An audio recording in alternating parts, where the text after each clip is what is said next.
Welcome back to the show, episode 73. I'm Meredith Root. And I'm Alex Parker. Thank you for letting everyone know. This one is titled our Big Gay episode because it's June, which is World Pride Month, and because we did one last year. So I guess you can say it's a bit of a tradition. Is it? We'll make it one. How many years do you need to do something for it to become a tradition? I don't think there's any. We can do whatever we want. I think you can establish a tradition after 1 year. I think so. So it's a tradition. And yeah, it's really important. I think Pride Month is really important for the gays and the queer folks and the other folks. And, you know, I think the straight people love it too because they get to wear rainbows. And it's interesting. How so? Well, I guess the month isn't interesting, but the topics are. Like, they impact straight people too. Because everybody probably knows a gay person. Oh, I'm sure. So I think a lot of people who think they don't know a gay person probably know a gay person. yeah. Mm-hmm. I see what you're saying. You see? Do you see? I think the traditional, 10%? I don't know how accurate that is, actually. I mean, I've heard 10% for like years. That number has to be higher now. I would think so. With more people coming out. At least I think more people are coming out. Maybe it's just my perception because I came out. And I'm like, Kate, well, we're at 11 now. So you just maybe you just see more? Like, how do they even get that number? Because there's so many people in the closet. I guess they don't count people in the closet. So it's like % of people who are out. Okay, I guess. Okay, I Googled and let's see here. Is 10% of the population really gay? So I guess see where they get that number from. They said the original estimation was flawed, but actually it seems to be sort of close to the mark. It was established in 1977, so yeah, probably not totally accurate back then. I don't know. It's a long article, but the conclusion it comes to is that even though the way that the initial estimation was made was flawed, it seems to be pretty accurate for modern day. I mean, 1 in 10 is about right from my experience. Yeah, seems to be. So. But what's funny is, I mean, you know, this is like my 7th year being gay since I turned gay. No, I've been out for a little while now, but it's funny. I think that and a lot of people probably think that you come out as gay and it's like, all right, that's it. I'm done. I'm gay. But it's not quite that simple. I think that there's more, like I learn more every year, and not in like a practical sense, like how to be gay. You can be whatever you want. But I just discover a little bit more about myself and my history and that part of my identity. And we've talked before, but I think as we shift away from, like, for a long time, you were an athlete. I was an athlete. And so when you're like a fairly elite athlete, that's a pretty big part of your identity. Doesn't mean you can't have other identities, but as far as like the people you socialize with, even if you're socializing with other gay people, it's probably because they're athletes and not because they're gay, right? For me, that's accurate. Yeah, I would say that's for a lot of people. And so as we move out of the elite athletic sort of population, just like stopping competing, I find that part of my identity is growing. And like my social circle and the people who I interact with, I'm interacting with more people because they are gay and not because they are an athlete who happens to be gay. So it sort of sparks different conversation and thought than before. Yeah, and I use the word gay a lot to describe myself, and we'll talk about language, but I think for me, I'm I'm talking to more people who identify as like bisexual and trans. And I think with our business, we work with a lot of different people who are either come out while working with us or who are out and maybe are a little bit more attracted to us because they have that in common with us. They feel like maybe it's a little bit more inclusive. But I don't think without my job I would have I would know as many people who are LGBTQ plus. Yeah, because you hear so many stories. Like how many people, like how many clients have come out to you? Like you're the first or one of the first people they tell. Probably at least a few, and then just generally in the course of working with people, like over a course of a year or 2 years, I've been part of a lot of transitions for people, like coming out or like even like trans people, like in certain parts of their transition. So it's been super like fun and cool to be a part of that. Like outside of my work, I don't actually know. I don't think I know anybody who's trans. Yeah. Outside of, yeah, I mean, I obviously am friends with them now because most of my clients are friends, but without Tactic, I'm not sure if I would know anyone. Yeah. And we've had a lot of people listen, and we don't do these episodes too often, like specifically talking about LGBTQ plus issues or, gay lifestyle stuff. But every time we do, we get a lot of feedback, just like, people who are appreciative of the stories that are told, and just like normalizing some of the hard things and the awkward things and like the transitional, like life transitional things. And so, yeah, it's kind of fun. Like I used to think back and like I would cringe just at like thinking back to the way I was when I was a teenager. I was even like experimenting in my head. Like, I don't know if you had that happen ever, but like you would just observe things on like, okay, I don't know. Experimenting with things. That is so accurate. I know. I knew I was different when I was like in my early teens, and I would watch like PG-13 movies, and there would be the scenes like, kind of the hot and heavy makeout scenes, and like, tell me the truth here. Were you looking at the guy or were you looking at the girl? Well, part of me was like, I think more what I was thinking was like, wow, that guy, he's lucky. He better know how lucky he is. Yeah. That's kind of like, I wasn't necessarily looking at one of them, but I was like, I mean, it's definitely way more pleasurable for that guy. Like, I never thought that girl's enjoying herself. I feel bad for her. No, I know. And that's like, kind of what was going on in my head, but without even really knowing it. Yeah, that experimentation and that thought process, you don't even realize that it's not normal until you're like around friends and they're like oogling dudes and you're like, yeah, he's so gooey. Like, I don't even know what the adjectives are to describe men.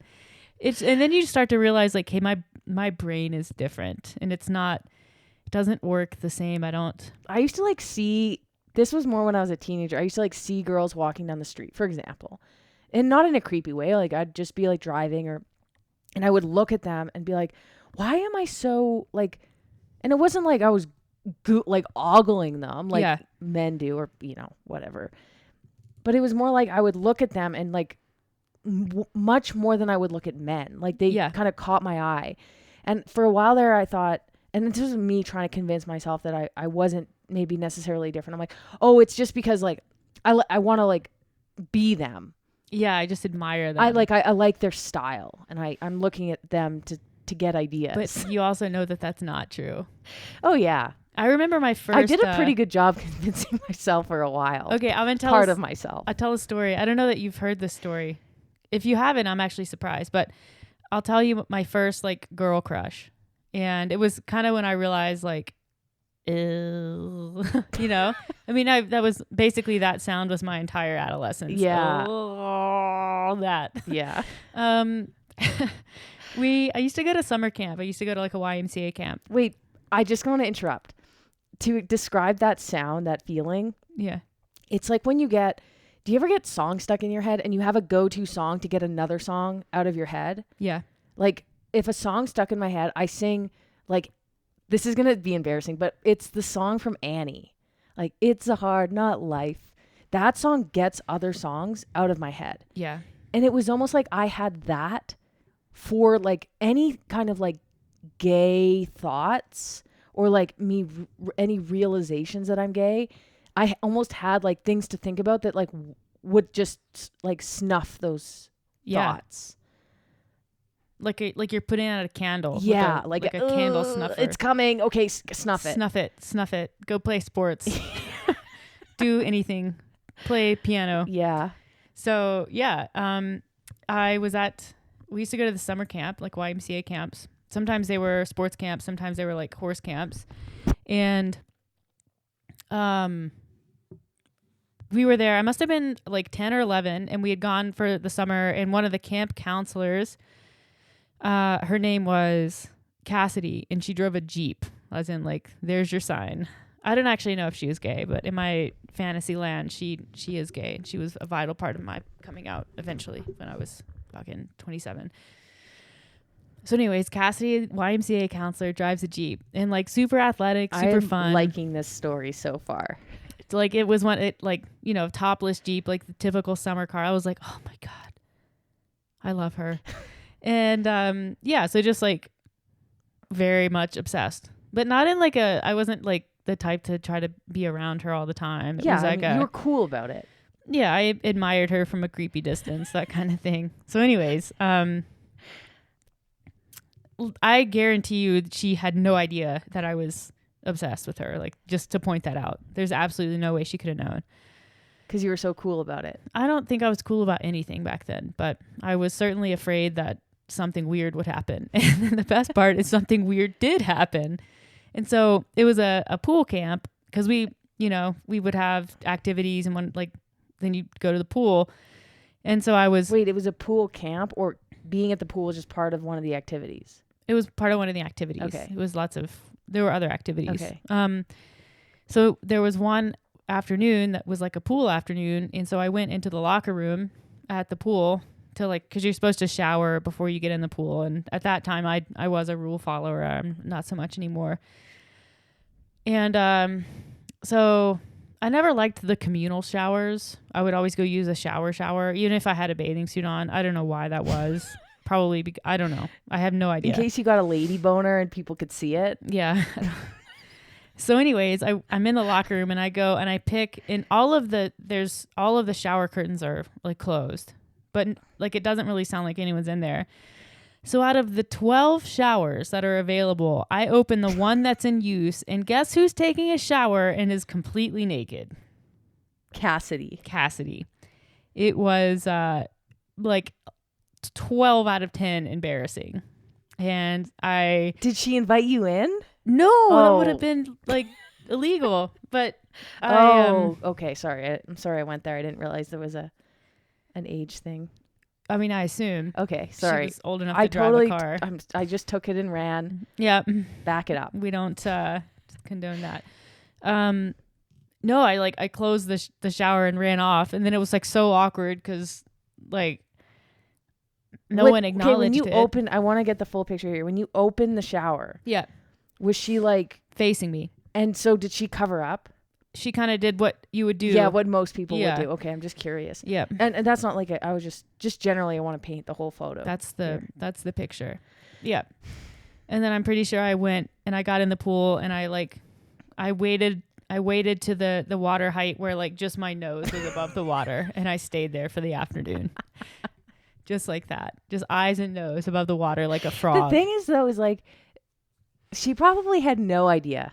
Like she probably didn't even know. You were probably so fast to like sprint off that she probably didn't even see your face. I really hope that that's the case, because I still live with a lot of like embarrassment over that.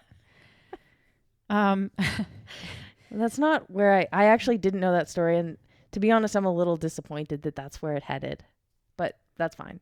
Yeah, I mean, I have plenty of other embarrassing stories, but yeah, that was kind of my first girl crush. And then I remember So fast forward, I was so closeted that I got married.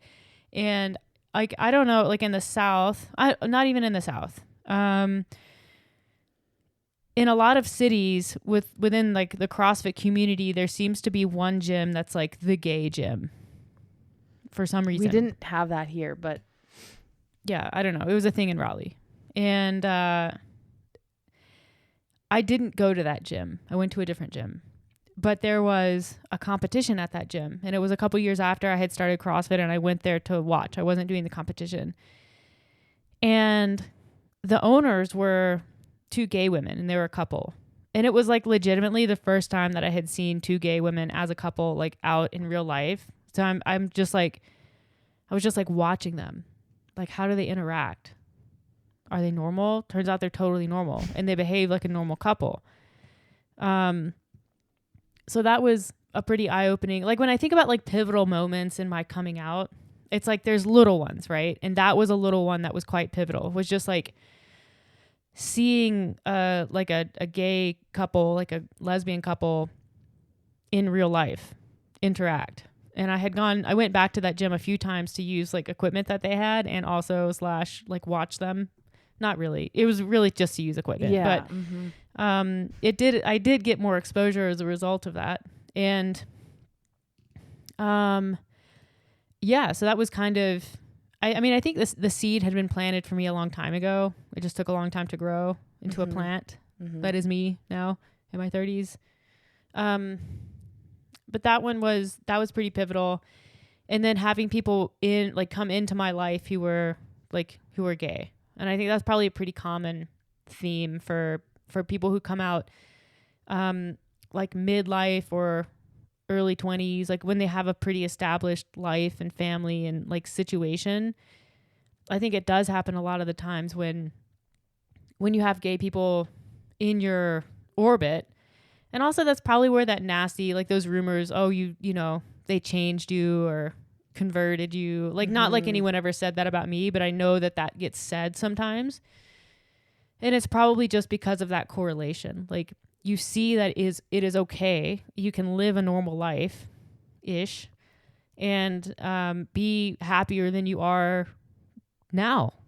And so that happened. And then I remember, sorry, I'm sort of telling my life story here, but we can get to you. I'm enjoying it.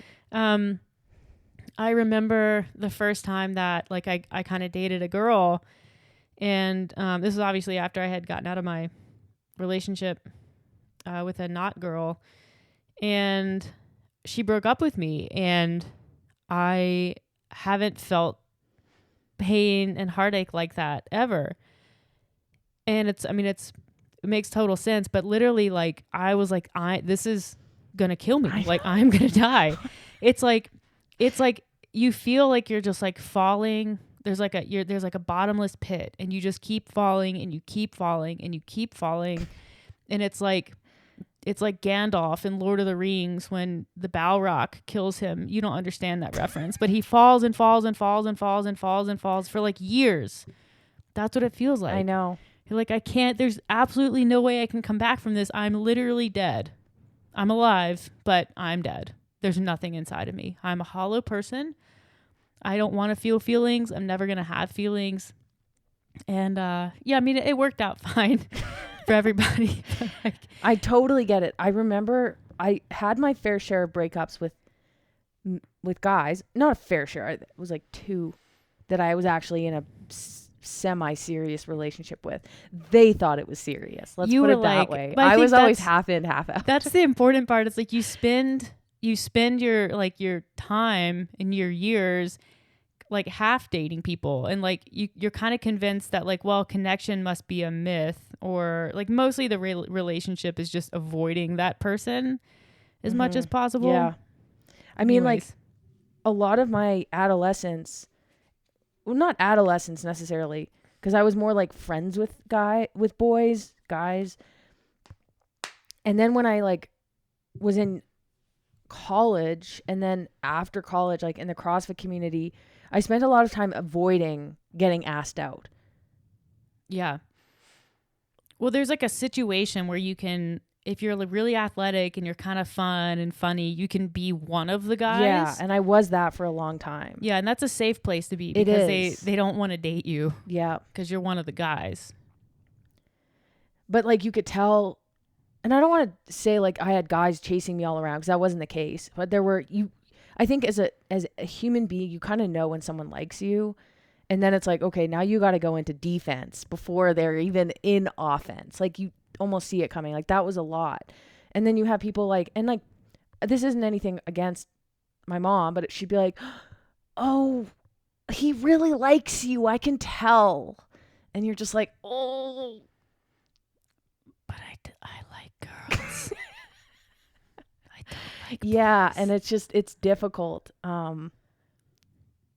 But yeah, I mean, I think back and it's crazy that, like, I think people think that the 2000s were this like super progressive time, which, like, I guess there had been a lot of progress made, like when you compare the 2000s to the 60s, 70s, 80s time frame, like for sure progress, absolutely. But like I think back and like I had gay people in my life. Like there was a gay couple and we went to their house for holidays and no one told me that they were gay. I was like, oh, they're just friends who live together. And legit, like that is what I thought until I was into my 20s. And it was like, it just dawned on me one day. I was like, they were together.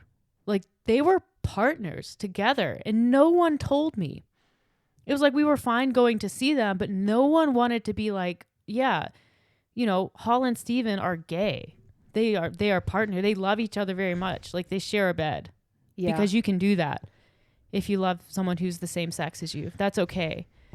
Like no one said that. And like I think about how much different would my life have been had that just been open and out. It's kind of weird. When I grew up, I don't even like, there were women who I knew were gay, like a couple, you'd see the odd person, you're like, they're definitely gay, but it was almost like you're just walking around in life like that. Like it was almost like seeing a unicorn. Yeah. I mean, I'm sure that they were out. I'm sure that I saw people, but just it wasn't talked about. So even if, I mean, I don't even recall making assumptions about adults in my life who were either like single or they had a really close friend that they spent a lot of time with. Like I don't it wasn't a thing. And I think that's partially why like telling stories even now, I mean now's a lot different, but even now is so important because yeah, for so long, I mean this applies to really any marginalized community. I'm sure that like Black people could say the same thing. Trans people certainly can. Asian people 100% can. But it's really important to actually connect through like authentic storytelling and sharing because for so long, like gays, the people in the gay community were not in charge and not in control of the stories being told about them in the way that they were portrayed in media. And that's how that's how we're exposed to people for the most part. Like when you think about the number of people who you are connected to and exposed to as a kid, like that's a really small number of people. And mostly your parents are in charge of who those people are. So you get your culture and you get your exposure and your social upbringing from TV and from media.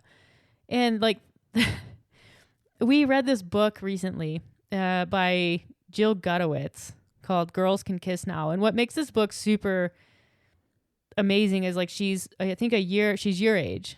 She's a year younger than I am. Yeah, born in 89. She came out in 2016, which is so pretty much when I did. Also when I did. Yeah. And she basically goes through, like she kind of chronicles her life and struggled with a lot of the same things that we did. And then proceeds to highlight the number of ways in which like really the 2000s were kind of ambiently homophobic. Like pop culture, society. Yeah, so what we were seeing, what we were exposed to was telling us the story of being gay, and it was not a good story. And even even the way that she recalls how celebrities were being outed. It was like they were being outed. Like it was almost as if. Well, she talks about Perez Hilton because he was kind of the leader of that. And like his whole thing was like outing people. And it was like, you know, not only is it not right to do that, but it's also, it's almost like it's this horrible thing. Like there's something to feel guilty about. And that's the case every time. Like there was this correlation between celebrities coming out as gay or bisexual and celebrities having like mental breakdowns or it would be like, you know, Lindsay Lohan goes into rehab and also she's dating a girl. Like mental illness and or that girl gayness who she's dating gets like blamed. Yeah. And gets like outcast. And yeah. For converting her. Remember that whole, because that's probably likely what happened with Lindsay Lohan. And so there was, in that narrative was like over and over, there was like something to feel ashamed for. Like it was either that or especially like gay women, like lesbians, if you want to use that term, are just invisible. Like, especially in the 2000s, like it was either that, like Lindsay Lohan is having a mental breakdown and also she's gay, or like lesbianism, same-sex gay women were fetishized for men's viewing pleasure. So let's use the example of American Pie. Yeah. That was one of my first exposures to two women being together. And you watch it. And it was fake, and it was in to please and to joke around with men. Yeah. And then, of course, they weren't lesbian. So it's like, oh, phew. Or like Madonna and Britney Spears at the VMAs or whatever that was. In the book, Jill talks about when like Ellen came out, Ellen DeGeneres. She was kind of not one of the first, but it was, for me, she was one of the, like, I think our generation, she was kind of like, oh, wow.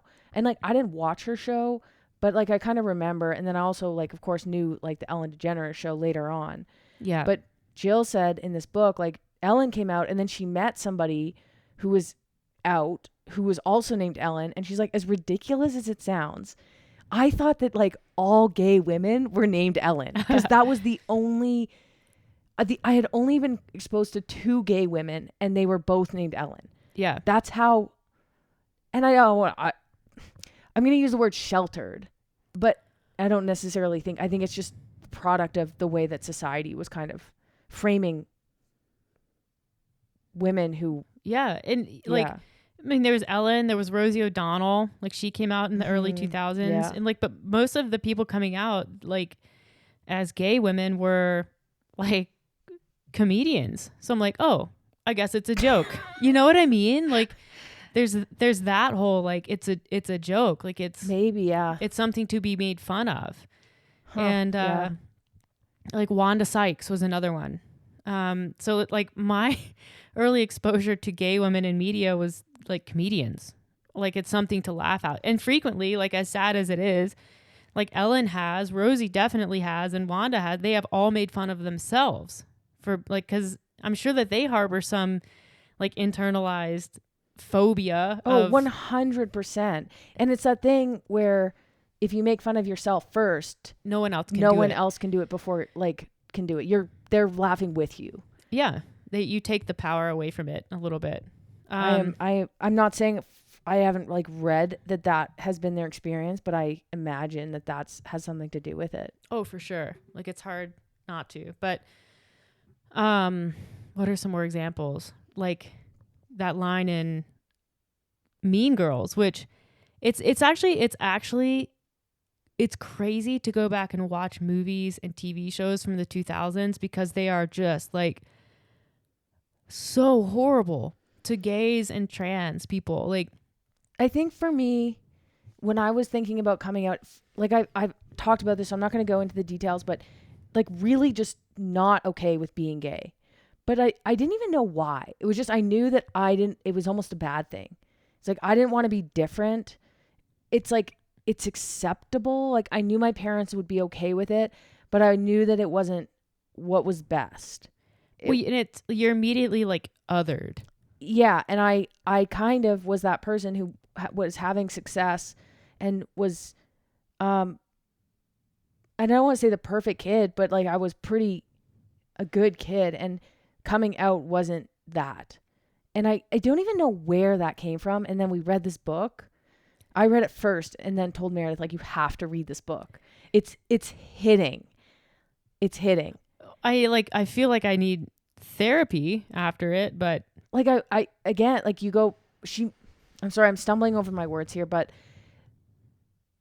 she mentions the movie Mean Girls or Bring It On. Those were the two that really stuck in my mind. And those were two movies that I've seen over and over and over again. But not in the last like 5 years, and time goes by so fast. And in both of those movies, which were fan favorites of our generation, it was not presented that being a lesbian was okay. well, I think like more specifically, they use that as a knock on someone's, like they use it as an insult. It was used as an insult. It not even like not just an insult, but like the biggest insult. Like, I can't believe you would say that. Like the one in Bring It On when she like calls her a big dyke or something like it's that. like this awesome. She walks in. Missy was her name. Walks in like gymnast, so cool, like badass. Has like this is. I'm gonna age myself here. Not that I haven't already.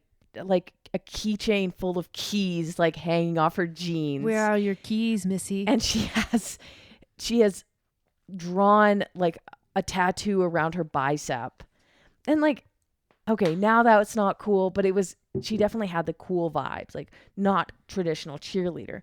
She walks in, she's badass gymnast, does all these like gymnastics things, and is like, I'm sure every lesbian or like sprouting seed of like a gay girl looks at that and is like, oh my God, I love her.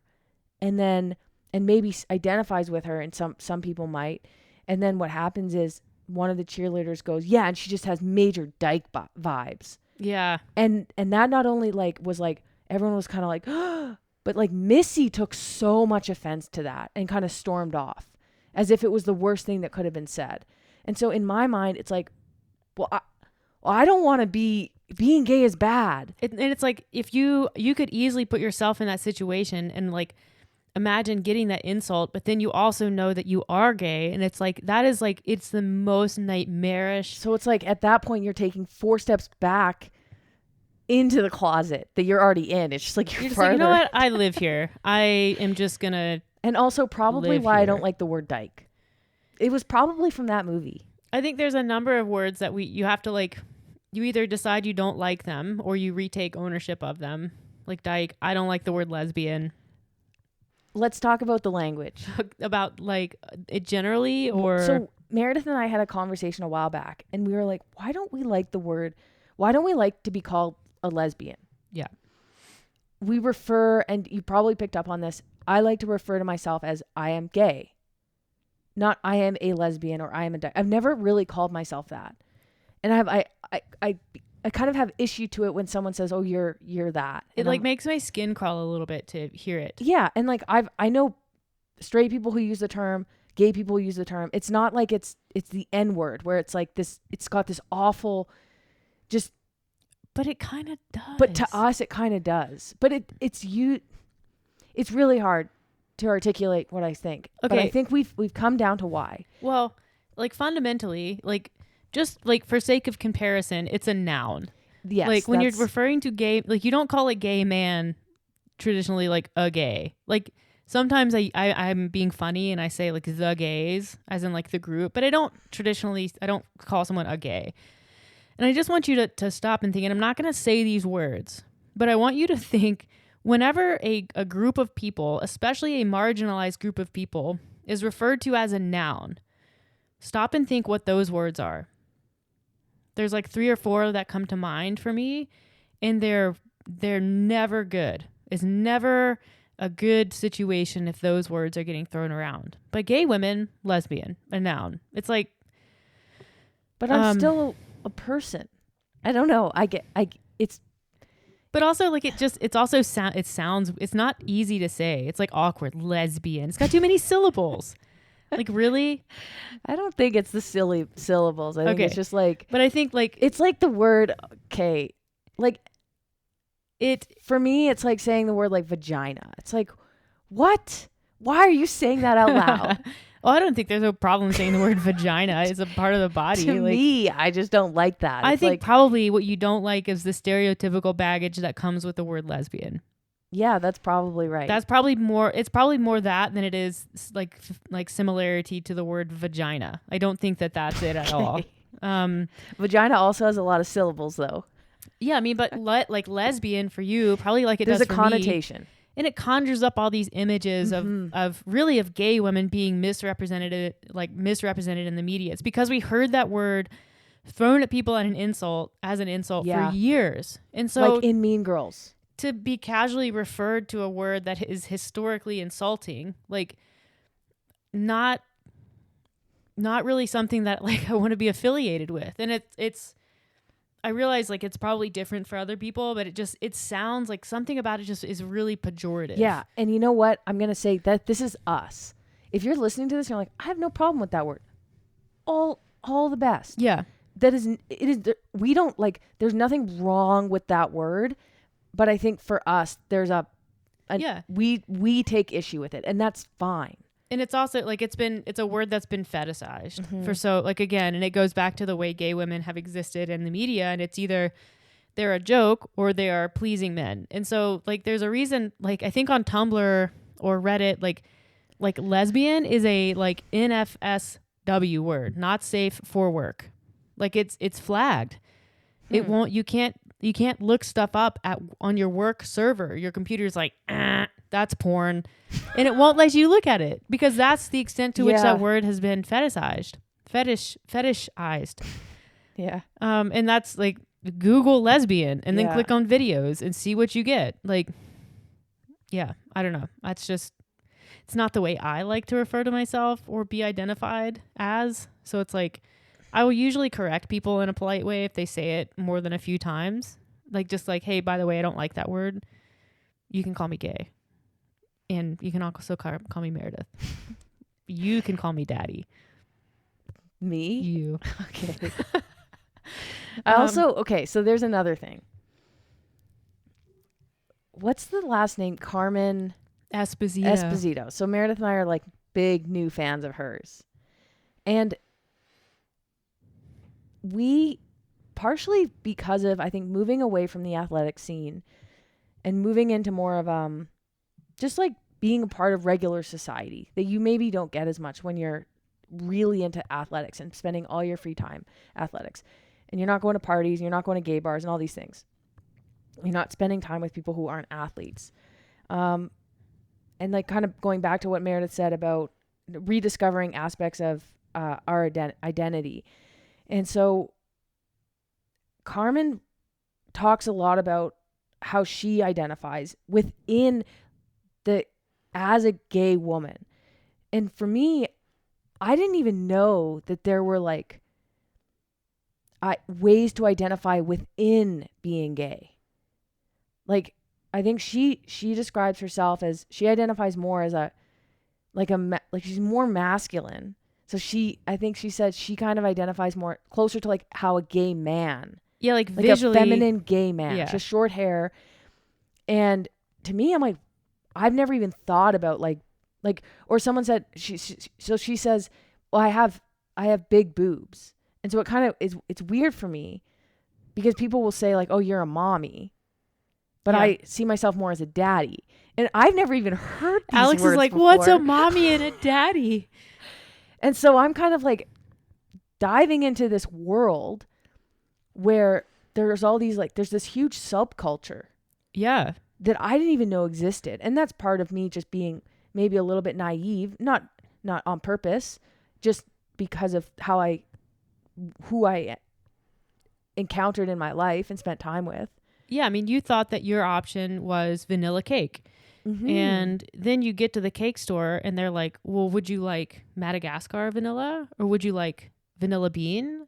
Would you like Yeah. French vanilla? And I don't think you necessarily have to identify within. I don't even think you really need to label yourself as gay or bisexual. I don't even think that's necessary. No. I think a lot of people do because it helps you find community and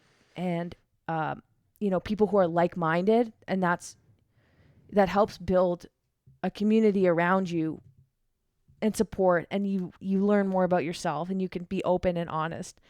But I don't necessarily think you need to label yourself. No. I certainly don't think you need to label yourself within the gay community. But what I do find interesting is that all of this exists, and I'm just scratching the surface on it. It is super interesting. Yeah, and I think there's a lot to learn. And this is one of the things that I really value about being in this community is that I think that as a gay person, you have a lot more opportunity to explore these areas of yourself and like your sexual identity, sure, but literally just the person that you are. Like who you identify with, who you resonate with, like how you want to dress, how you want to do your hair, like literally every facet of your identity. Like we get to ask like what am I willing to change and let go of if it means I can live exactly as the person I want to be? And I think that while there are probably some heterosexual people that are free enough to do that, I think that a lot of heterosexual people never do that. And so they never come out of the closets, because I think that everyone's in a closet of their own. But they never come out and explore. You're not saying that everyone is gay. No, I'm like saying that everyone has parts of their identity that they hide or aren't willing to accept and put or out don't there. even know that they have. It's just like you fit into like heterosexual societal give me norms. An example. I mean, okay, so like speaking on the like sexual identity side of things, I think that a lot of people, or at least small handful, might get into a heterosexual relationship with a person that they love and realize that they're bisexual, but like never actually come out with that, because what's the point? They're with the person that they love. It's not to them a valuable part of their identity to explore, or maybe they don't feel safe to explore it, or they think, what's the point? So they don't do it. But what about outside of sexual identity? Yeah, I mean, I was getting there. I think that what you're allowed to like, what you're allowed to be into, what you're allowed to wear, how you're allowed to do your hair, how you're allowed to look, behave, act, is a lot of that is dictated by like societal norms and heterosexual norms. And if you are a heterosexual person, like you can be a heterosexual person and like men and also be really into sports and really want to have short hair and like really like obscure clothing and really like going to drag shows and really like doing all this other stuff. But some people may never explore those parts of themselves because it's different.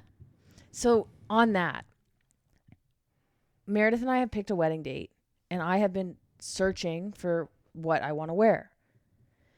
I stumbled upon some photos, and I don't want to go traditional wedding dress. So I type in like, I don't want to wear a wedding dress on Google and see what comes up.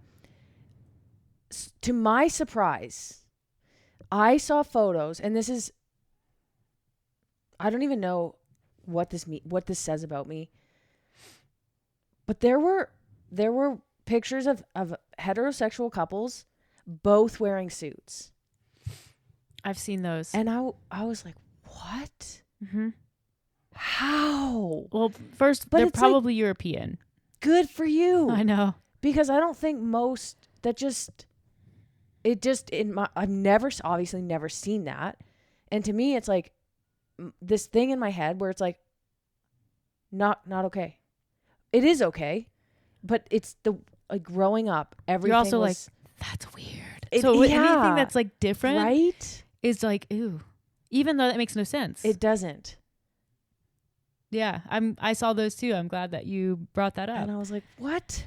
That is, well, I thought it was weird, but I also thought it was awesome. Yeah. And I do think we are moving in a direction in our society where like maybe more obscure things. Obscure. I hate when you have to like say a word to describe something. Like obscure isn't weird. Just things that you don't normally see. Haven't been normalized yet. Are becoming more so. Yeah. I mean, I'm gonna wear nothing at the wedding, so I hope You're going everybody's. naked? I'm gonna go birthday Okay, suit. no, you're I'm not. just kidding. I mean, maybe after like a lot of tequila that will But happen. even me, I'm like, okay, well, I can't wear a wedding dress. I don't want to wear like the not traditional, the traditional non-wedding dress outfit in my mind, which is a suit.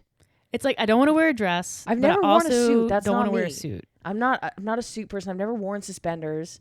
I wore a tie with my uniform, Yeah. and I thought I was cool, but like that's not my style. So maybe like a what is my bolo. style? Are you gonna wear a bolo? It's funny. No, I'm not like- gonna wear a bolo. I'm not cowboy. I know. I mean, But it's difficult for me because I'm like, what is my style? Like, what is my style fancy now? Partially COVID, and I've changed a lot in the last couple of years. yeah, Like my hair's short now. I know. What works with short hair? Anything. What You will I just feel comfortable in? mostly, Alex. It's you have to be like comfortable enough in what you wear to wear it confidently, and that's what makes an outfit look good. But I also want to be comfortable in something that I mean, you want to look good. yeah, but if you feel like you look good and you feel like it's obscure, you might not feel as comfortable. It depends on the person. It totally does. Yeah. So it's going to be tricky. But anyways, that's what I'm saying. Like, that's just to your point Yeah. about exploring these other parts of you that maybe aren't as acceptable. Or you you just don't even know that it's a possibility. You've never spent never spent any time thinking about that. Like thinking about what is my identity and then like how do I dress for that identity? Like not that clothes have anything at all to do with the person that you are, but like they are an outward expression and you don't have to wear things that you don't want to wear. And you don't have to look you don't have to look like the bride. You don't have to fit into, and that's kind of the cool thing about gay weddings is like you can turn the whole thing on its head. Like we are doing whatever we want. Like if we want drag queens at our wedding, we will have drag queens at our wedding. We're not. That's not on the agenda yet. I think there would be a lot of people at that wedding who've never seen a drag queen before. I think it could be a phenomenal cultural. Who doesn't experience. love drag queens? Like The people who question. don't love them have should just not be at our wedding. Yeah, that's so number one, get out, and then number two, like you clearly have not actually seen them because they're amazing. Yeah, I mean that's kind of even the what like I was like, well, I need to wear white. I was like, no, you don't. you can wear whatever you want. Everyone knows you're not a virgin. I think Well, they know now. Alex is not a virgin. They listened to my last episode. Yeah, that's right. Which I think my mom was secretly mortified that I talked about, but whatever. Buttholes. Everybody's got one. Yeah. Some people love butt stuff. Okay, Meredith, please. Okay. Yeah, so not to get I don't want to get like uber dark here, but they like the queer. Did you know that the original word for gay people was queer? No. It was. And then there was that was like back in the early 1900s. And before the gay liberation movement, gay rights movement happened, they kind of collectively, they had these guilds, and they collectively decided that wasn't the best term because it had, at the time, at least some like negativity to it. It's a word for, that's weird. That's kind of queer. Weird. So it was a word that literally meant different or weird. And so they decided to use the word gay because it was a much happier word, because gay without the like current context, it just means happy and Yeah, until it didn't. gleeful. So yeah, that was the word that was adopted. And I feel like there was a lot of progress made between 2010 and like 2018, and then we've really kind of gone, how do I say this, down the shitter In the US specifically. And the thing that's crazy is I would argue that from a commercial standpoint, from like a brand standpoint, Pride is getting bigger and bigger. Everybody does Pride. Like June rolls around and there's just rainbows on everything. And I know we talked about this last year, But there's always that balance between like, yeah, I mean, visibility is important. I guess like that kind of support is important. But also like pride isn't for those companies. And like pride has like gay pride started as like a violent riot. Like that's what it was in the late 60s. It was like after Stonewall. I think the first pride was in the 70s actually, early 70s maybe. And now it's this like, this thing that, people celebrate and they say, love is love and it's kind of plastered everywhere. But, I'm kind of like, I mean, love is love. Yes, that's true. But can we change maybe the pride slogan to like queer and trans people are in danger? Like, can we maybe bring some visibility to that? Like the fact that like trans people are murdered at a disproportionately high rate in the US, like hate crimes still exist. There's legislation that's trying to systematically strip away the rights of gay men and women, gay couples, trans couples in the US, trans rights. Like if we have a kid, Alex, and things keep going the way that they're going, like, and let's say you have it. It's my kid, you have it. I'm not sure that kid would be an American. Like, if we keep going, it's like, nope, you have no rights over that kid. We don't recognize it as your kid, so it doesn't get U.S. citizenship. Whereas if I had the baby, regardless of our relationship, like, what gives? Yeah, I agree with all of that. Pride is hard for me to conceptualize because I like the idea of visibility. I like the idea that rainbows are plastered all over the city. Any cities. I love that there are parades. At the same time, I'm like, a parade is a lighthearted way of like actually addressing it doesn't even begin to address the issues. Like, oh, pride should be, kid friendly. And I like that. Part of me likes that. But part of me is like, it's no, not like, that kid is exposed to. I mean, I like it because maybe there won't be this negative issue, but the issues aren't actually presented there. I know. And I think that at its like lowest, pride allows for like people and companies to advocate any actual responsibility to like gay rights, which aren't that different from civil rights and from women's rights, which are fought for and have been fought for and have certainly made strides. But like, why do gay people have to like justify their existence? Like, that's where the fight begins. It doesn't begin at like, I was born with a black skin tone or I was born with a vagina. It begins with like, there's fundamentally something wrong with you unless you can prove that there isn't. Like, gay people in the 1900s, they were regarded as like criminals. Doctors thought they were crazy. They were arrested. They were fired from their jobs. Like, they in order to even begin like the fight for their rights, they had to first prove that they were worthy of having those rights, that they were worthy of just existing.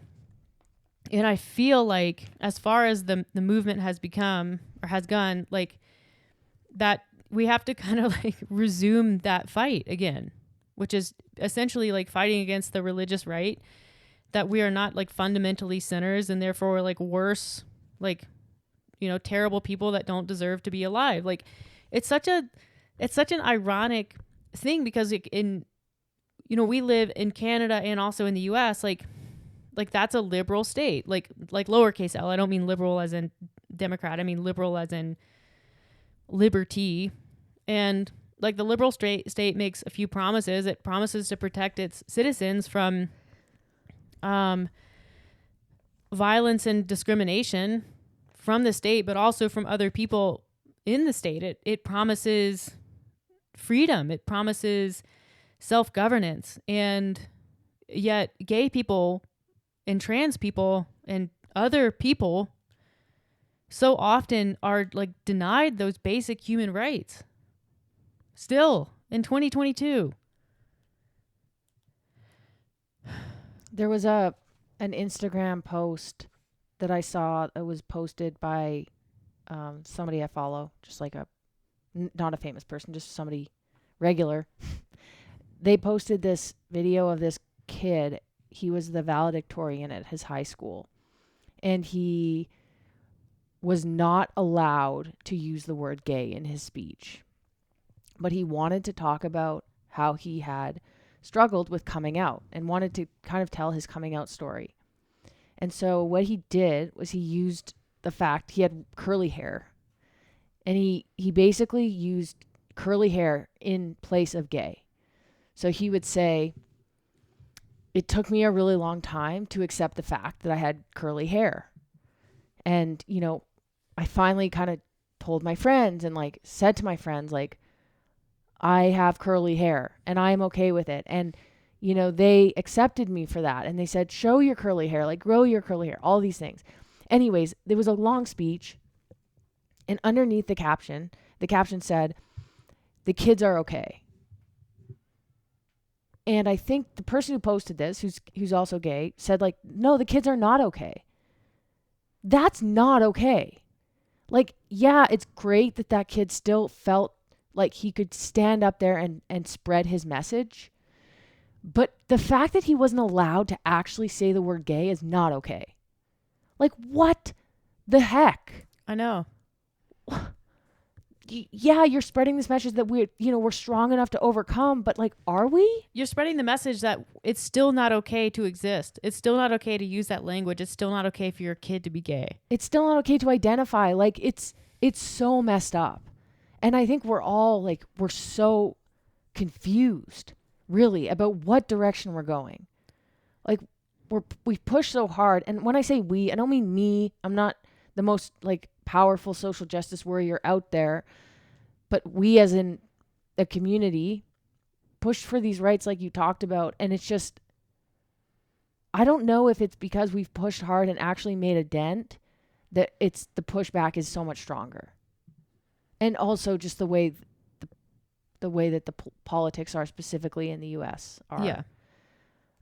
But it's really tragic. Yeah. And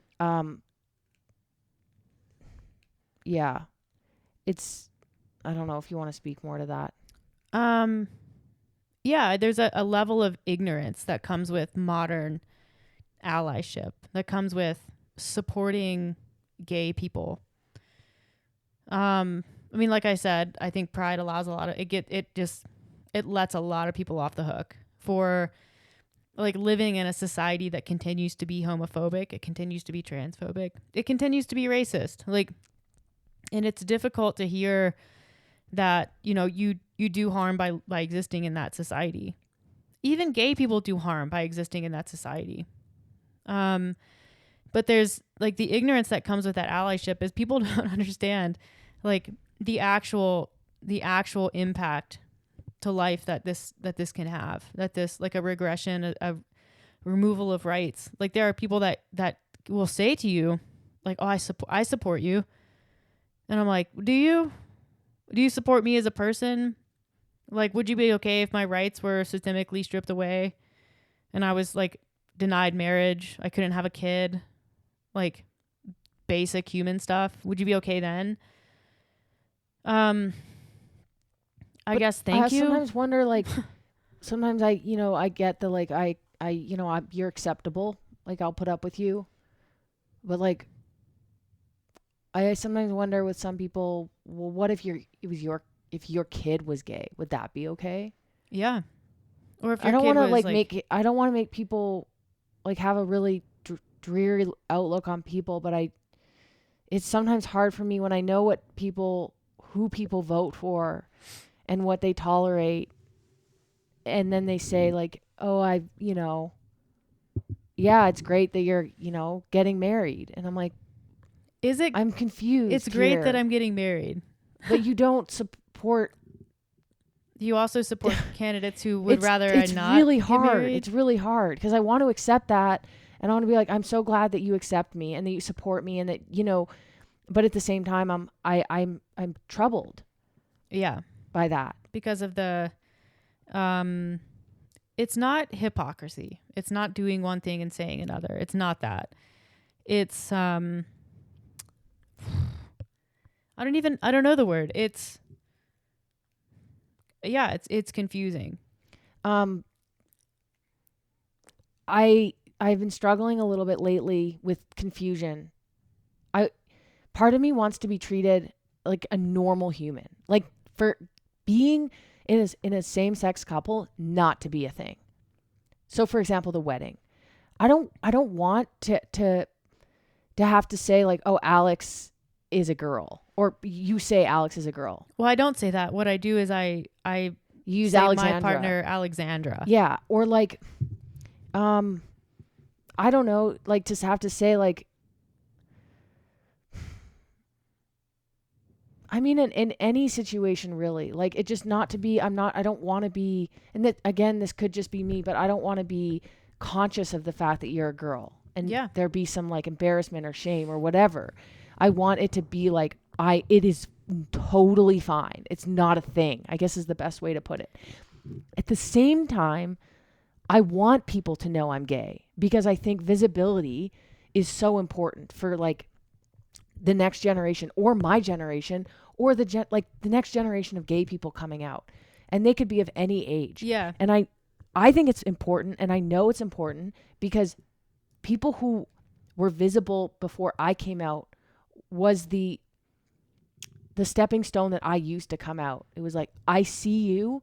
It's okay to be gay. You're a professional. You're successful. You are accepted. You can have a baby. You can do all these things. It is okay to be gay. I think that is still really important. Yeah. Even though it's bigger now, it's still not there. So I want to be visible. I want to wear rainbow. Yeah. And I want to print pride shirts, and I want to say it's Pride Month. I want to do these podcasts. But I want to walk into a room and it not be pointed out by somebody else, maybe, is the thing.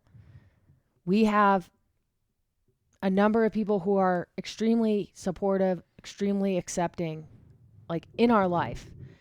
But there are still moments that these people will say something and it makes you kind of stop and be like, What'd you just say? What did you just say? Yeah. Do you remember Dave? We were with Dave Castro in 2019 for Demo Team. Yeah. And he got real curious about us and just was asking questions. Not in like a negative way, but it was kind of like, Dave, are we the first gay people that you've ever met? And yeah, the answer to that was yes. And so there was a lot of curiosity, and of course like some he ignorance. had also been drinking a little bit, so he felt a little bit more open and confident to ask and talk, and that I was fine with completely. Yeah, like there's some sort of like expected ignorance there, but there would be with any if you are just not exposed. But the curiosity was endearing, like, and he was interested in learning and like understanding more, and so I think that's always the balance. Yeah. I think part of it too, it's generational. Yeah, I would 100%. I mean, you grow up in where we grew up, even just when we were trying to come out, and it was like, you do kind of like whisper the word trans or the word gay because it's not accepted. You don't want to out somebody. You don't want to talk about someone and like have them hear, or like, I don't know. Sometimes we even talked about how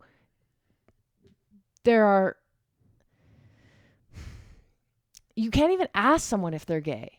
No, it's like an insult to ask if you like boys or girls. Yeah, like, we've had I'm sure everyone's like, well, are they gay? And I think at one point I'm like, do you want to just ask? And it was like, no. You can't ask because that. What if they're not? It's like, it's offensive. When really it's like, it's just a fact. It's like, do you like boys or girls? Like, you should be able to answer that question and it not be like some horrible thing. No, it should be like, do you like angel hair or spaghetti noodles? Yeah. Like, why is it so different than that? But I think it is, you do grow up in an environment where the word gay has negative connotations, like we did. And maybe you haven't worked through that yet. And while you can be very accepting of like, a daughter, a son, a friend, a family friend, whoever, there still may be things that because of how you grew up and your belief system that you say things that maybe aren't as acceptable as you thought they were. You didn't even know that they were. Oh, I'm sure they're there's not like okay. there's a lack of understanding. Like not that long ago. So as in like I'm out and gay and like everybody in my family knows that. I'm like I go home, which is home is North Carolina, so south, and someone in my family, I actually have two stories. I'll tell two stories. So someone in my family started talking about like a family friend and their son, now daughter, had come out as trans, but the way that it was said was like so and so's their son is trans. And I think I was like, why did you would just whisper the word trans? But you know why? Yeah, because it's been stigmatized. And I wanted to be like, I mean, technically that's their daughter, but do I really want to get into the weeds? And then the second story I have, someone else in my family, a different person. My family is awesome. Like, I don't think all of them listen to this podcast, but they know that. Like, they're great. My sister just had a baby, which has been discussed, and so we're twins. And so the obvious question for a lot of my family is like, well, are Alex and Meredith going to have a baby? And so my sister was fielding this discussion, and I wasn't there. I heard it secondhand.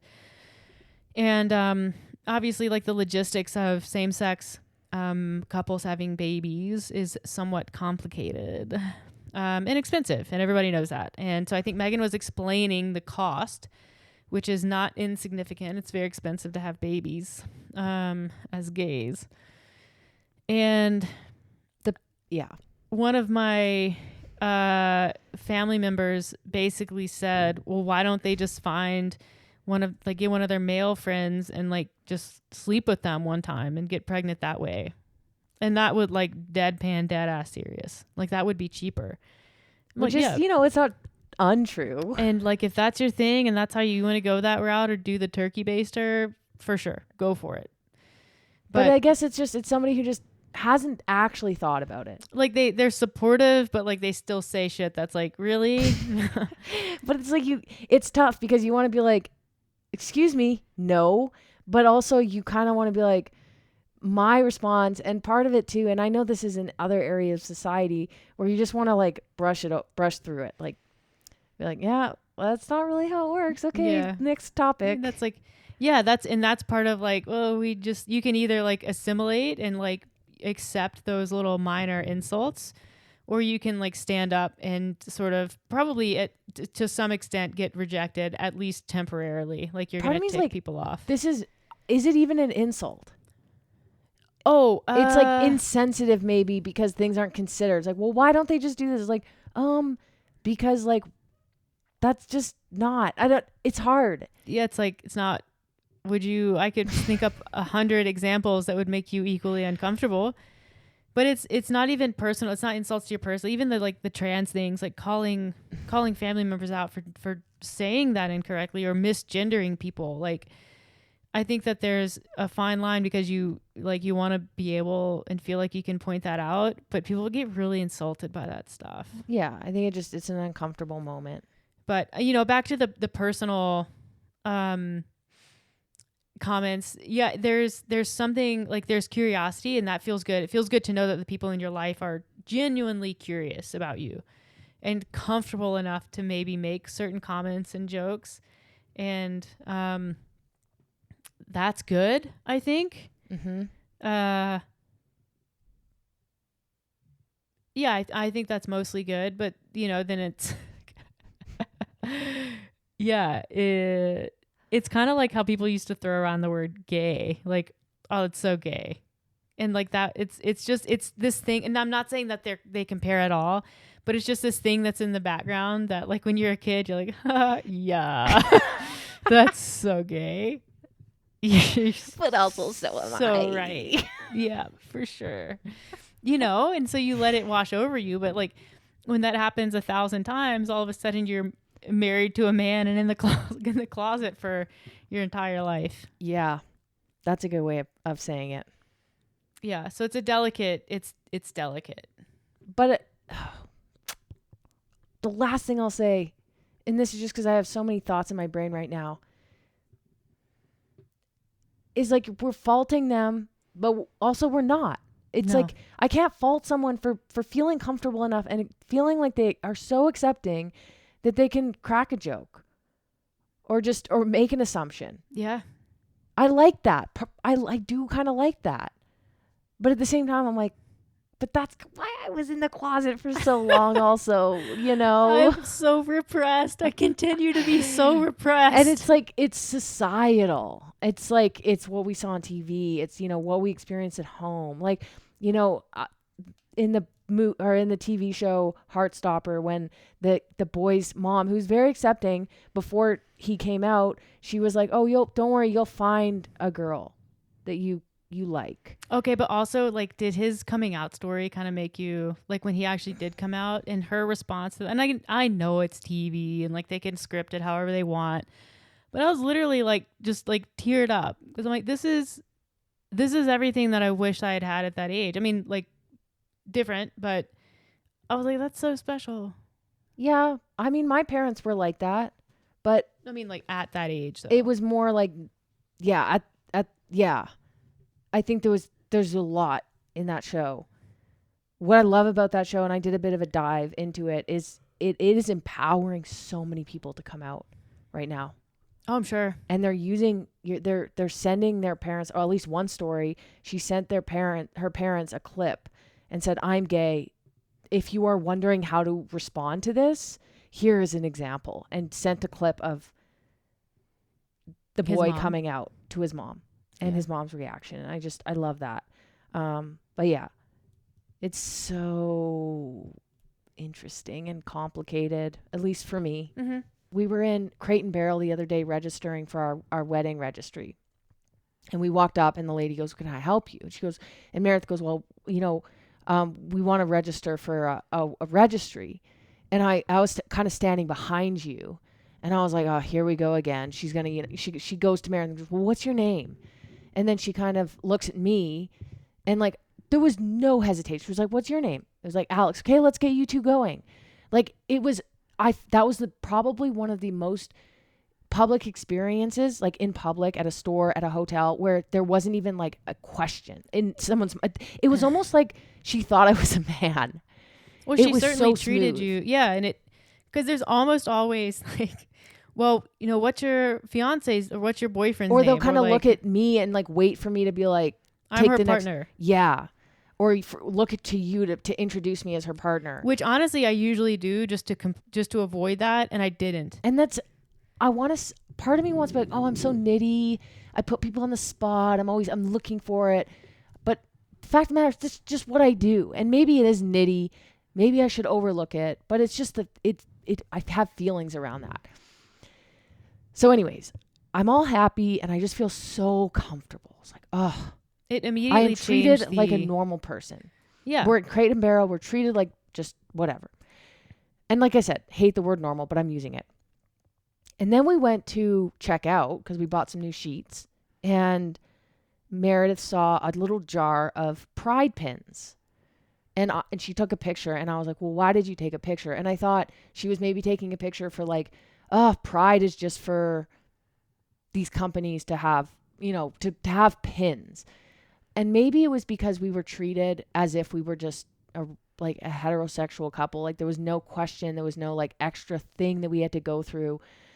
But you said I immediately felt comfortable in that store, having seen those pins, which is weird because I walk into a bank that has a like TD that has a rainbow. Nothing against TD, and I'm like, I don't think they give a damn. Yeah, I don't know. It's weird. It felt different. Like the pride flag, like it used to be flown as like, "Hey, you're safe here," and that's what it meant. Yeah, and I still think that's like, maybe that's the intent. Like, is the execution always good? Not really, but like they executed perfectly. Maybe they just like, maybe that person is just really with it. Maybe Crate and Barrel is actually a great company and like they do a good job with training their people.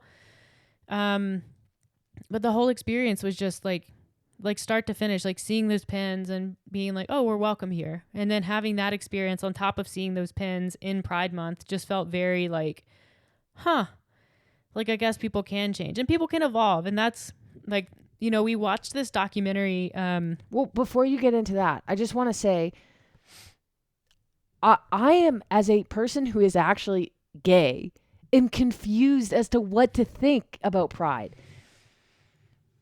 Do you feel that? Yeah, and it's honestly, it's like situational. There are It's some so moments where I'm like situational. really happy, and I see people like Noble did a legit Pride collection this year, I And they're think, doing all their profits. and I'm like, okay, hell yeah, Maybe that's way somebody said better something than to them last year about their yeah gold bullshit. stupid. Like, that's Pride my ass. You guys are trying to make money and like not actually be helpful. Yeah, and it is. It's totally situational. It's a feeling, and I think it goes beyond who's flying the flag. It's like you actually have to follow it up. I don't know what I want. I want to be like, I want to assimilate. I want to just be like, I'm a couple and we're here together with other couples and it's fine. But then I'm like, on the other hand, I'm like, but I want to be gay. I want to be treated special. I want to see a flag. It's difficult for me, and it's difficult to ask other people who maybe even aren't gay to be like, well, you should know. You should know not to make that joke. You should know, to wear a flag or not wear a flag, or, it's so messy right now still. Yeah. It's so, and I think that's important to acknowledge. It kind of goes back to the like, damned if you do, damned if you don't. Like, well, I think what is important to mention is like assimilation is not, it's never really going to be an option for gays. Like, and it's like when you think, so we'll go back to like the social movements, like the civil rights movements, the feminist movement, the women's rights movement.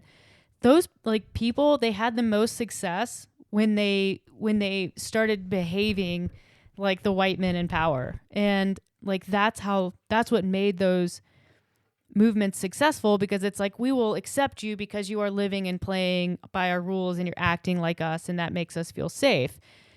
But fundamentally, gay people can't live by like white heterosexual male rules. There's a fundamental disconnect. We can't fit into those family systems. We can't do the nuclear family white picket fence bullshit. And you read this in a history. I did. I was That's reading not your theory, just to point that out. Oh, no. Yeah, this is pretty well understood. If you read about the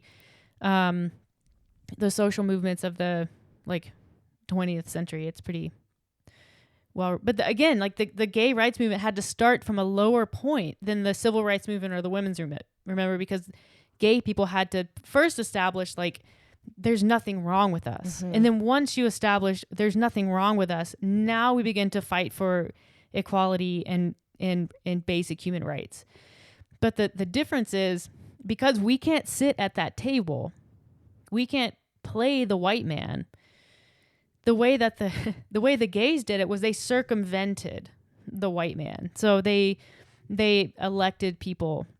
They got people elected into positions of power. They got very high and like well-regarded jobs as doctors, professors, etc. Like they took control, they took power away because they were never going to be given power. So you get enough people in positions of power, then you start to influence others who are not gay. They're early allies. And those early allies start influencing legislation. And it all happens without gay people having to sit at the table with the white man, because they realize that's never going to happen. It's never going to work because we can't. Yeah, I don't necessarily think I wanted to use that word assimilation in that way, but fit in. Yeah. Like blend. But then there's the balance of like, and this is, so the interesting thing about the documentary that we watched recently, which is called Disclosure. And what's her name? The woman from Orange is the New Black. I'll get it really quick. Her name is... It's all... I'm confused by the Laverne Cox.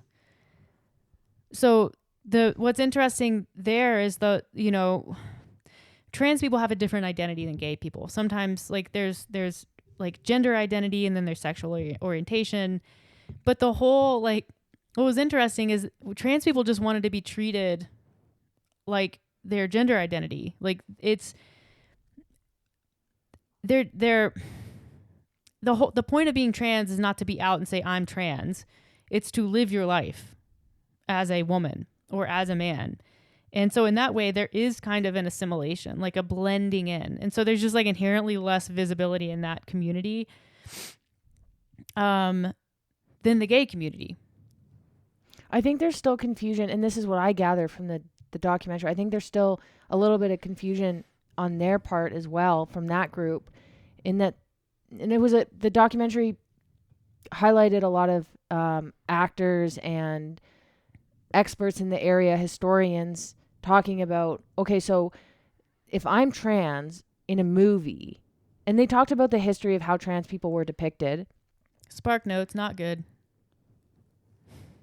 Okay. Yeah, it's just bad. Oh, yeah. Yeah. I thought you were talking about I'm not doing a good job. No. So yeah, they weren't depicted in a very bright light, nice light, whatever. But now they're in this position, and this kind of hit me a little bit, where if you're a trans actor, does you being trans, is that part of the storyline? Like, now that you're trans, but can you just play a woman? If you're a trans woman, do you just play a woman, or is part of your transness, I hope I don't use the wrong word, highlighted? Like, do you play, like, at what point do we just play the gender that they associate with? Well, I think that has happened, but that's a big part of the documentary, which exactly. is like, but I think it's a difficult one, because I also think, and from what I gathered, that they value the visibility aspect as well. And part of visibility, a huge part of it for LGBTQ plus people, is movies and TV and pop culture. So you can walk around in your life and you can say, like, I'm trans. You can be out and open and tell people. But also then, where is the visibility? Like, yeah, that's the there has to be visibility to get to the point where it's just okay, but we're not even close to being there yet. And I think that's the same thing with like gay people. It's like, you have to show that being gay is okay, which means you have to be out. But there's a fine line between, like, you know, being out, being proud, but also being treated like a human being and having the same rights. Yeah, and like early on, so like Laverne Cox sort of got really popular in Orange is the New Black, who she played a trans woman in that show, and she kind of sparked this like very public trans acceptance movement, for lack of a better phrase. And so all of a sudden, like, Oprah wants to talk to trans people, like Katie Couric. They aired this really like cringy interview with Katie Couric where she asks two different women on the same interview. It was Laverne Cox, and then I don't remember who the other one was, specifically in their face about their surgeries, about their transitions. And Laverne Cox handled it really well. And she said, it's, that's the thing that everyone wants to talk about.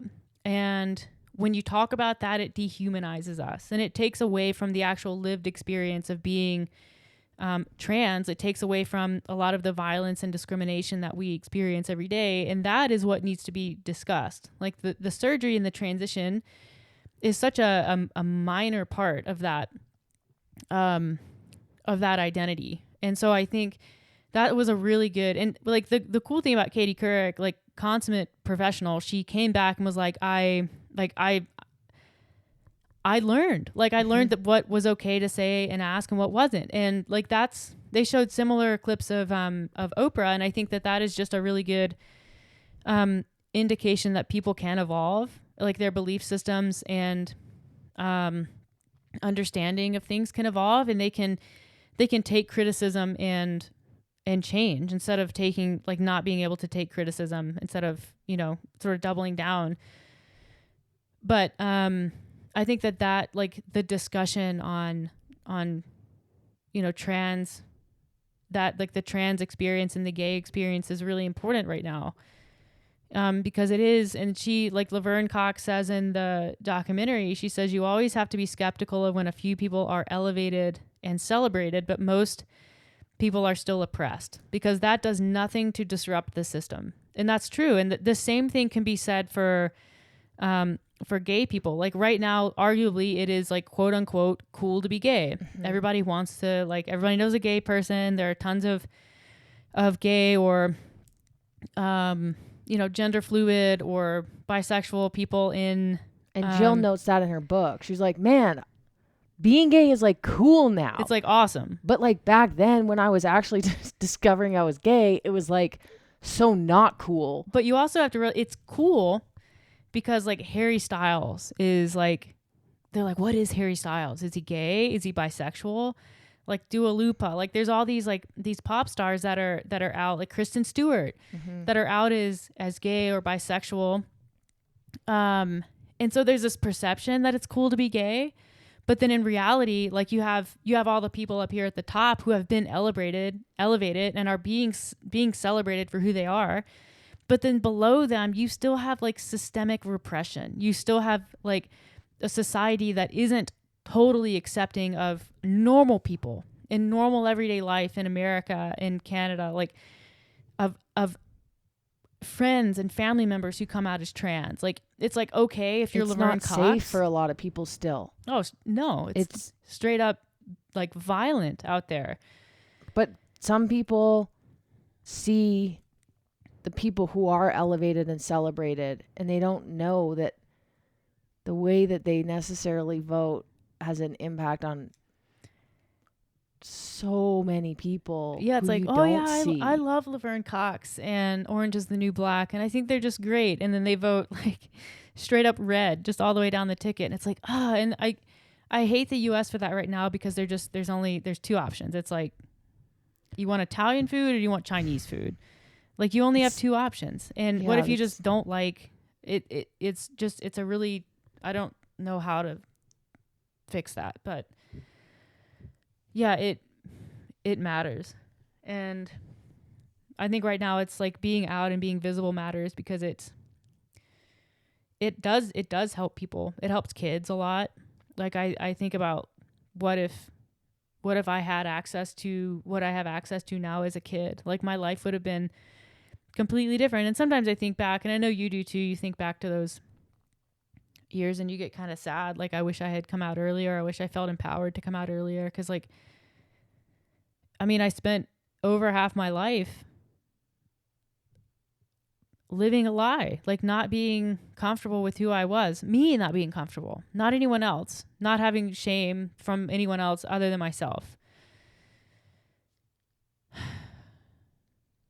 I think I wish I had come out earlier, not so that I could have dated girls or been more experienced by the time I was 26.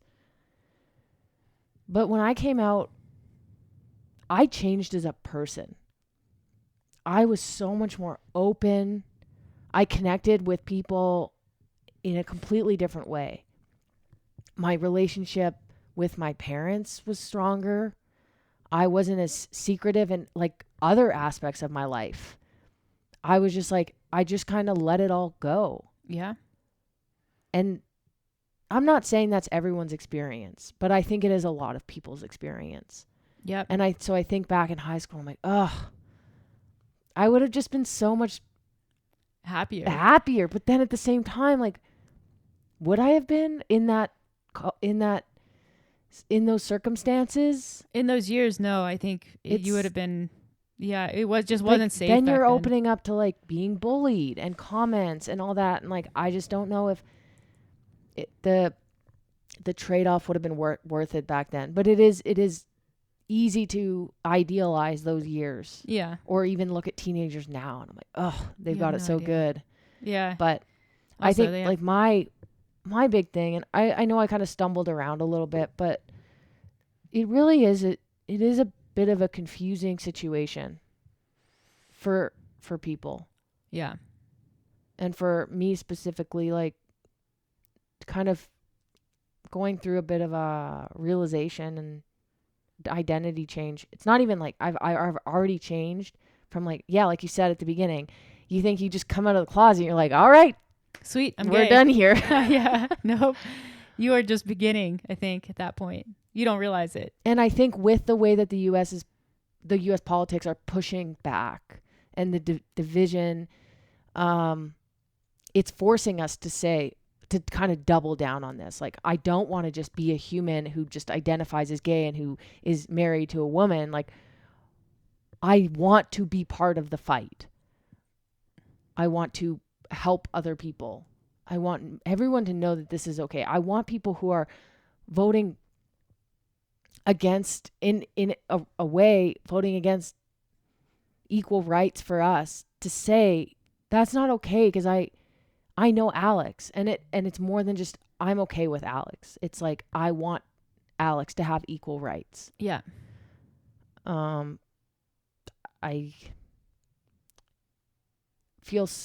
just want to say I almost feel uncomfortable talking about this topic, because I do feel like I'm not an expert. Yeah, and it's complicated, and there's a lot of history, and there's a lot of nuance to the conversation, but yeah, like fundamentally, when you boil it down, right now in this moment, like just visibility matters, and it's not the goal. I think it's easy to kind of think, visibility is the end goal, but visibility is not the end goal. It's all it is a means to an end, and that end is ultimately equality. Plain and simple. It's being on an equal playing field, an equal level ground with people who do get full, human rights, who do get treated with respect and dignity that everyone deserves, regardless of your sexual orientation or skin color or socioeconomic status or gender identity. It's like having that dignity in that treatment. And the fight continues. It's not done. It's not even close to done. But you have to look back, and I definitely do. I look back and think, like, thank God someone started it. Thank goodness that happened. Like, the 80s sure seemed like a hard time. I was just born. It's funny, like, we sit here, I don't want to say we're complaining, we're just pointing out our experience about the 2000s, when, like, holy moly. People in the 80s were dying and being told that it was their fault because they were sinners. Like, think about that. I mean, people are still being told that they're sinners. But yeah, it's certainly, we're not like, Yeah, but like the health system is not discriminating we have against you. pride parades. We don't have extremely violent riots. We're not. No, there's only one group of people that is allowed to or riot in an extremely violent way.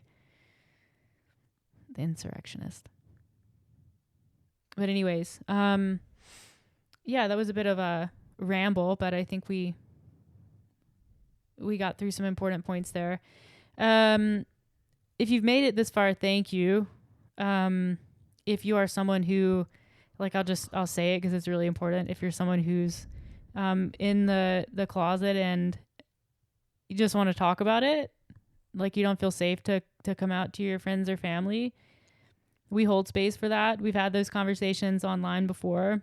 I check my DM requests super frequently. I do the same on Tactic. We're happy to have those conversations. It's really important to feel like you have people that you can talk to, and we always make time for those conversations, because, like, I know that I had a handful of people in my life who held that space for me, and who I didn't know super well, but they were the only people I did know. And so I reached out, and they were really, really important. Maybe they're listening. If they are, they probably know who I'm talking about. So yeah, we're here if you ever need us. Yeah. I don't know. That's good. Very eloquent. I hope that I made... You made sense. Don't worry. I know you're sitting here doubting it. I hope that I formed some complete sentences somewhere along. Not total the way. Gobbledygook. But it is a difficult conversation. Yeah. To have, to make sure that you're saying the right thing, even if you're part of the community. It's tricky. It's, it's a bit of a dance, and I think what the main thing is that it is being discussed.